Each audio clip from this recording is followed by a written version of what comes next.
But yeah, we're just walking on some rocks. Going to look at some other rocks. Anything to add? Michelle henceforth be named Michelle's Waterfall.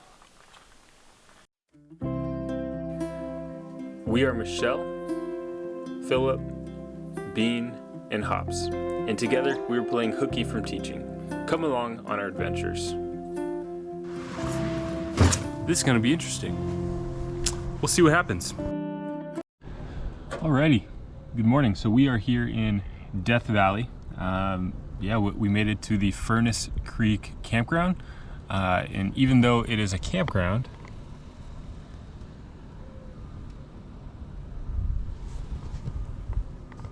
we are completely dry camping.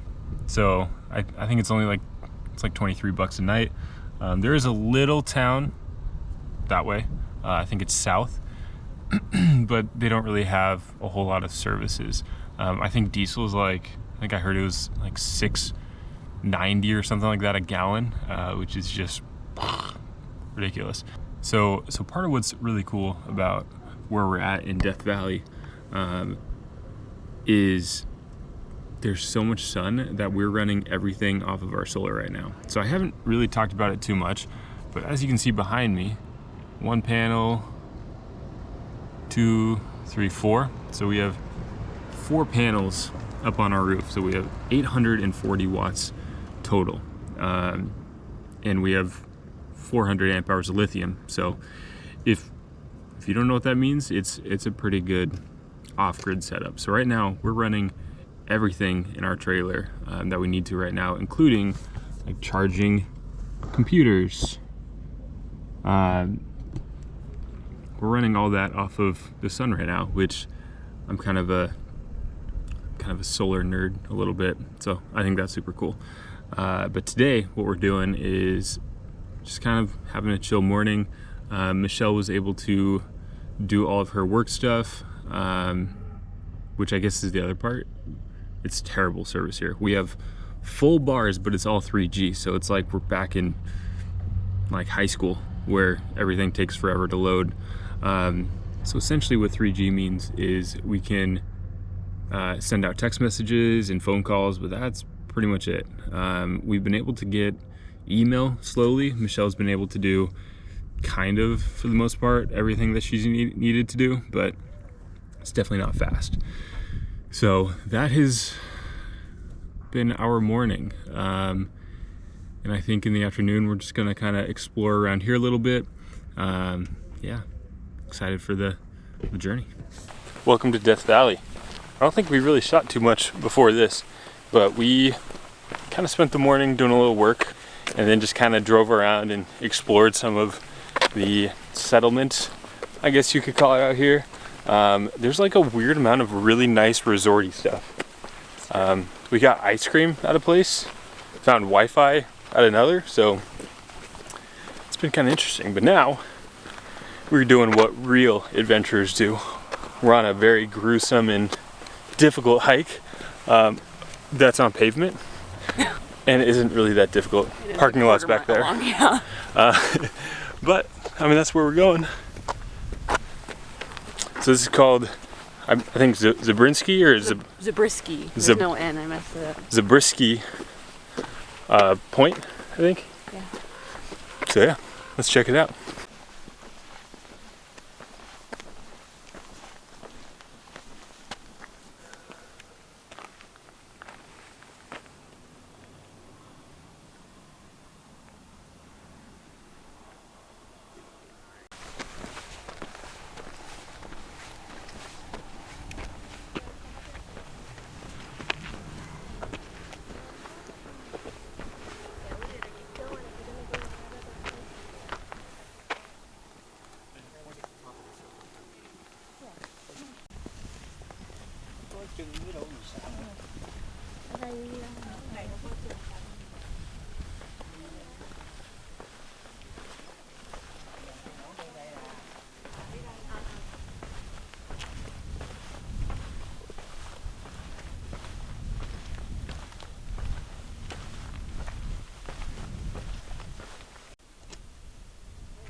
So Michelle just started rolling her eyes because she knows what I'm going to do.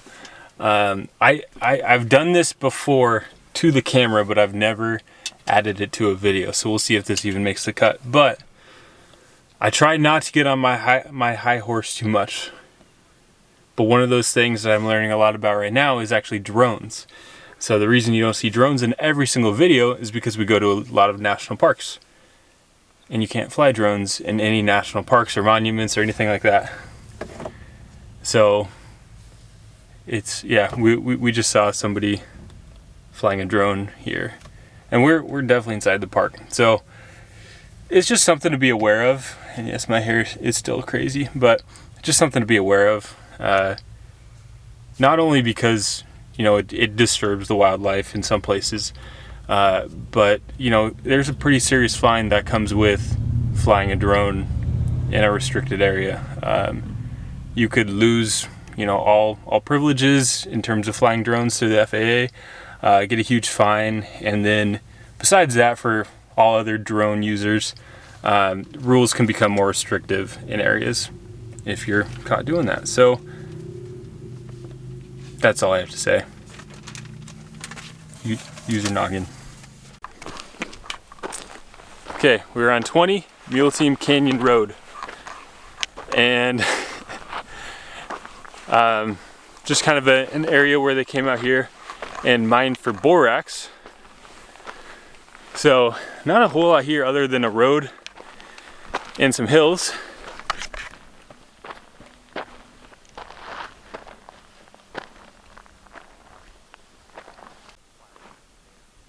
So over there, that is where we're staying, in that valley. And yeah, there's just this little loop. Probably just trails that they created to give people something to walk on. This is all borax. Think how clean our shoes are gonna be. Okay, so we are at what we think is ours pallet. We just did a bit of a hike.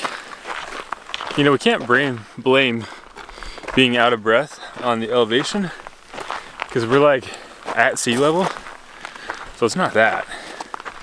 Maybe we're just out of shape. Yeah, we're just walking on some rocks, going to look at some other rocks.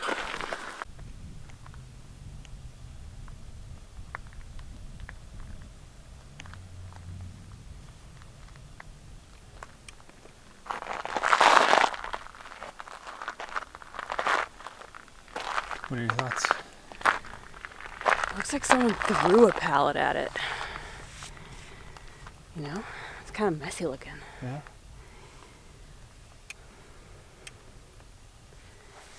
You think that's water? Yep. Yeah. I do.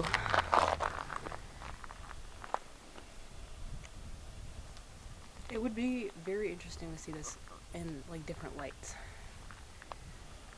Like, I bet that looks way greener sometimes.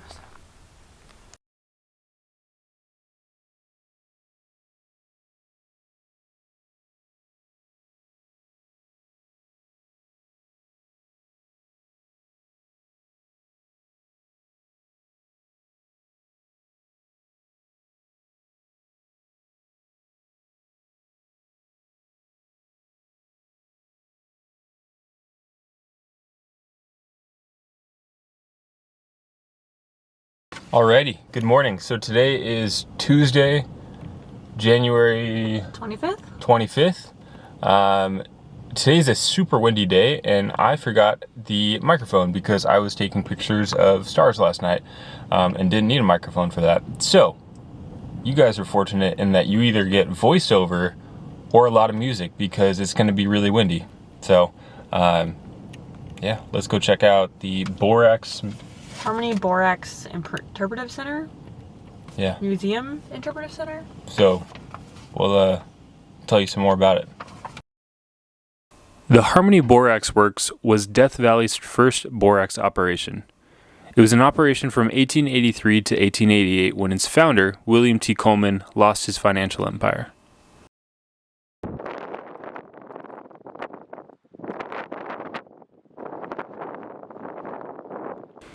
The iconic 20 meal team image that we still see today on borax products comes from the amount, though numbers are always varied, of meals needed to move loads of up to 36 tons of borax and the 1,200 gallons of drinking water.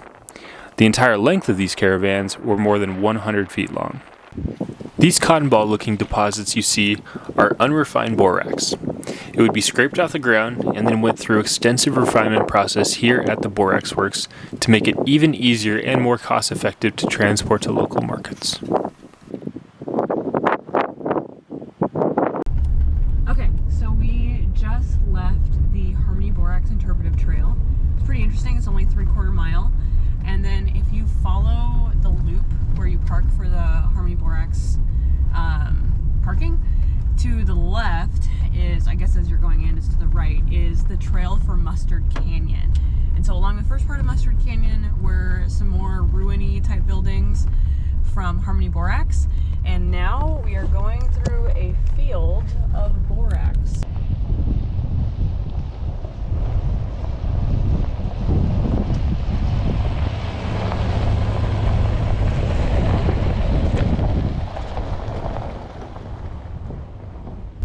So where are we heading next?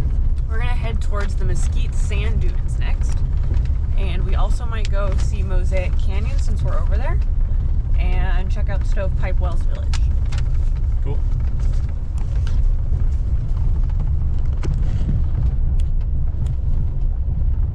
Alrighty. Good afternoon. And yes, I didn't mention it yesterday, but I finally cut all the hair on my face. It was definitely about time. So yesterday we did a bit of driving. We went all the way to Beatty and we saw some jets, but we didn't get any footage of that. What else did we do? We went to Stovepipe Wells. We checked out that area, but they were doing a planned maintenance power outage, so we couldn't like explore much in that little town center. We went and we played on the dunes a little bit.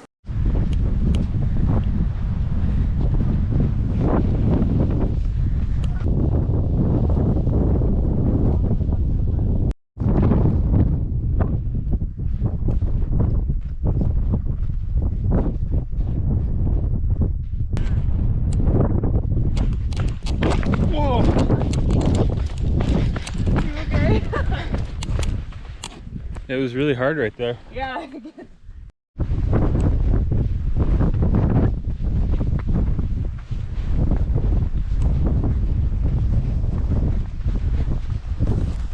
Now today, what we're going to do is Badwater and Devil's Golf Course. Yeah. Yeah, those two things.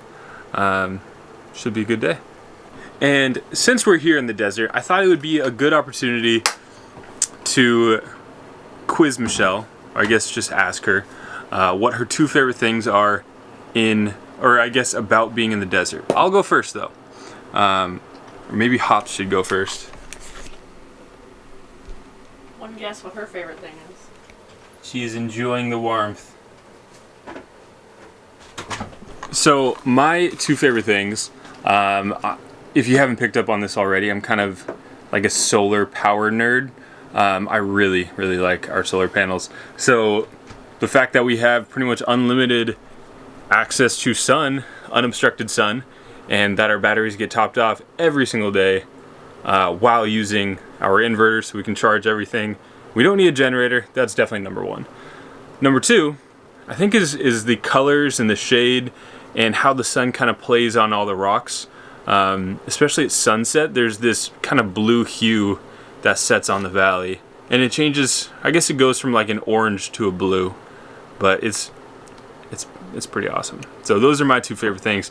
Now, Michelle. So my first one is kind of really specific. It's the Mesquite Sand Dunes here. I really like that they just exist, right? Because I feel like we usually only see sand dunes in movies in the desert in like Africa or Saudi Arabia, and that like you don't think about them here. So like just having driven around and then suddenly there's like sand dunes there was so cool, and that you can like walk and play on them. And some people they sled on them if they have sleds. We do not have sleds, and it's kind of a bummer, but I would love to sled on them. It's so cool. Bon voyage!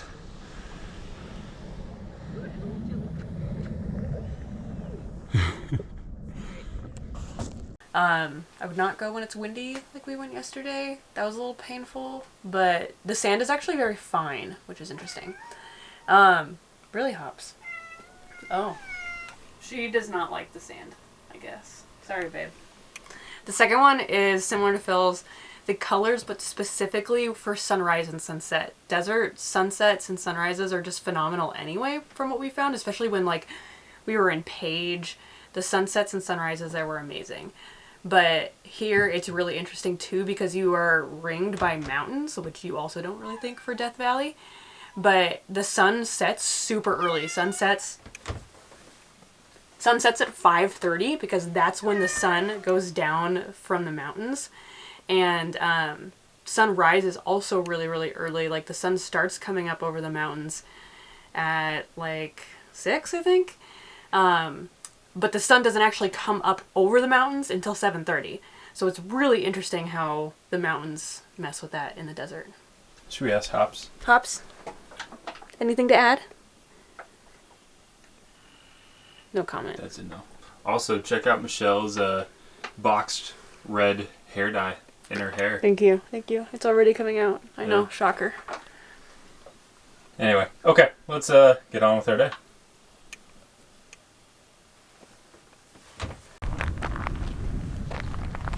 Alright, so we're out here on the Devil's Golf Course.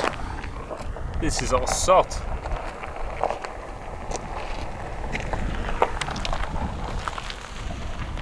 For as far as the eye can see, all crystallized salt.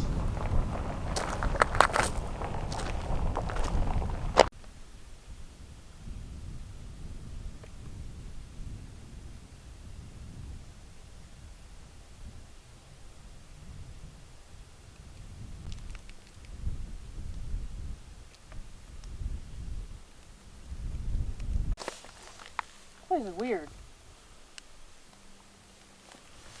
Tell me more. It's just weird. Like, the fact that this is supposed to be deposited by floods and, like, water naturally coming to the surface and crystallizing? How does that make sense?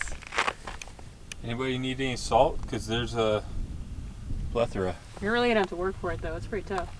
It is. It's super hard.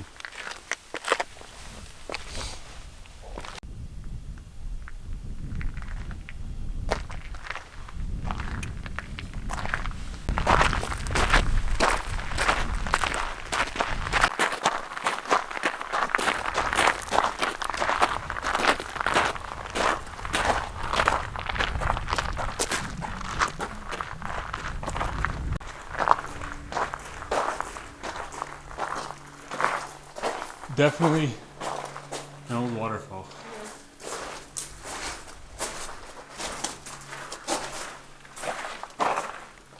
Probably another one.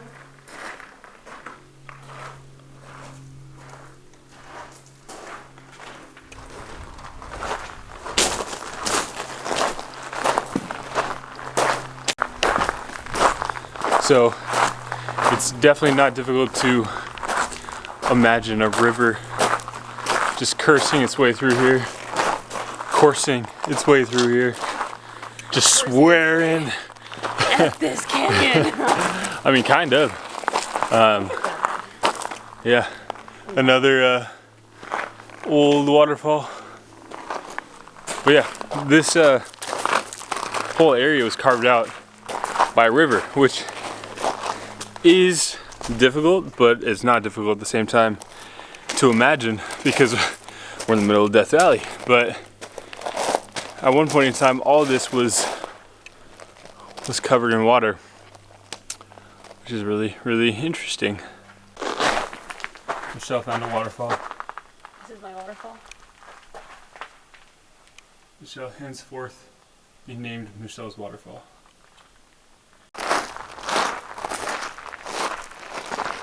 So here's the arch.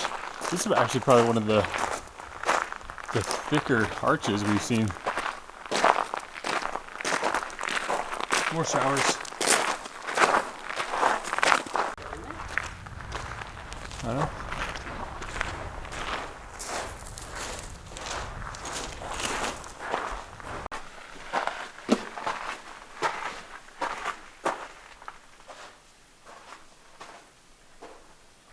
So this is definitely one of the main waterfalls, which I don't have any idea if you can actually really see.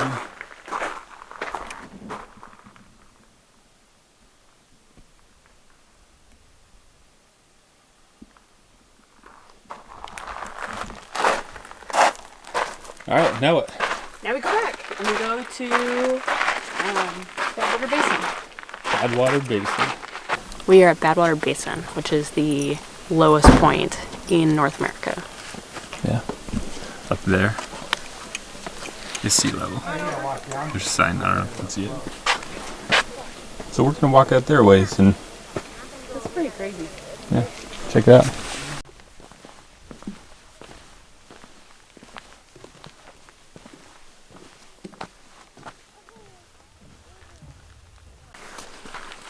So, Badwater got its name, I don't even remember. Do you remember the date? No. When a map surveyor came out here and his donkey, or mule, I don't remember which, wouldn't drink from the water out here. So he's like, on his map in little notations, he wrote like bad water because his mule wouldn't drink. So that's how it got its name. But we are currently walking out on this salt flat. I have no idea how far we're gonna go. Feels like it's been 10 years, but yeah. All right, good morning. It is our last day here in Death Valley. We are taking off to go see some friends in LA. So if you remember back to, I guess like our first video of 2022, of us being in 2022, Michelle said that there were 4 things that we were doing while we were here in LA. One was trees, the other was rocks, one was friends, and then cactus. Cactus. That's not actually in California, so. Yeah. So we're doing the friends part now. Yeah, so it should be pretty fun. Following our time down in the Los Angeles area, we are meeting Michelle's parents again. So they were able to come and see us while we were in Zion, and they decided to leave kind of the rain and snow of Washington and come down to Joshua Tree with us. So that is going to be next week. So thank you guys for tuning into this week's video, and we'll see you next Sunday. See ya!